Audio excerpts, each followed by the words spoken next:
Okey, ini satu sebab lagi lah kenapa ramai yang tak jumpa jodoh lagi. Sebabnya bila kita bersembang kan, kita berbual dengan kandidat, sebenarnya ramai yang kami lihat tak letakkan komitmen sepenuhnya lah untuk cari jodoh.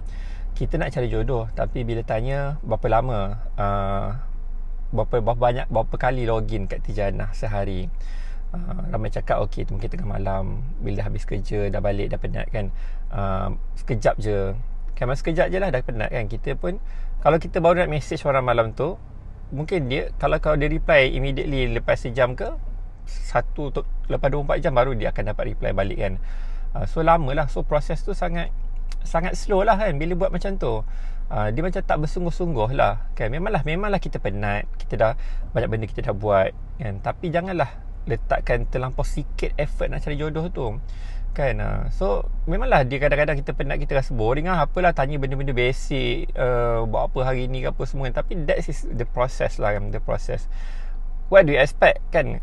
Kita nak dia tanya apa, cakap kan, cuba cakap. Kalau kita rasa soalan dia macam entah apa-apa soalan kan, kita bagi tahulah dia, kita nak dia tanya pasal apa, kita nak dia bersembang, kita nak kita bersembang ni pasal apa, cakap lah.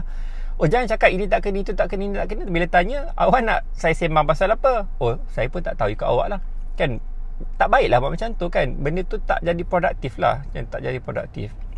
So memang ada part of the process cari jodoh ni, kita rasa bosan, rasa tak suka kan, tapi that's life kan. Kita kerja setiap hari, pergi kerja.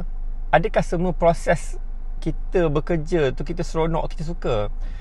Pergi kerja jam setiap hari, orang horn, kita horn orang, accident. Pergi kerja, balik kerja pun jam lagi kan, panas, sesak, apa semua. Seronok ke benda tu kan? Tapi kita kena go through the process untuk kita pergi ke tempat kerja. Kat tempat kerja, okey, kita berkhidmat, kita berbakti, kita membantu orang ramai lah, apa semua kan. So adalah manfaat yang kita nak berikan, ada manfaat yang kita nak capai. Kita nak dapat gaji, kita boleh bagi kat parents kita boleh teruskan kehidupan kita dengan selesa. Kita hadapi benda setiap hari, tapi along the way tu macam-macam benda yang kita suka, yang tak selesa, tapi kita hadapi juga benda tu kan. Sebab kita tahu matlamat objektif kita utama apa. Bukan kita nak hadap jam tu.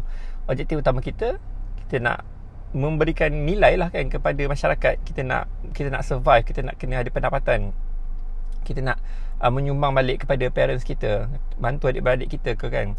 So kita dalam matlamat utama. Bila samping-samping ni kita kena hadap lah kan. Kita kena bangun pagi, kena kurang rehat.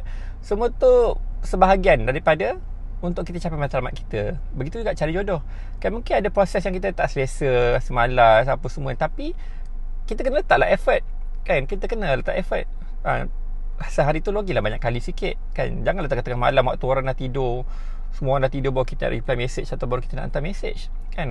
Setiap masa kita ada banyak, kita panggil masa-masa yang sikit-sikit dia kena curi lah kan. Dalam jam sikit, dalam lift sikit, sambil jalan sikit. So waktu-waktu tu kita kena seluangkan masa juga kan.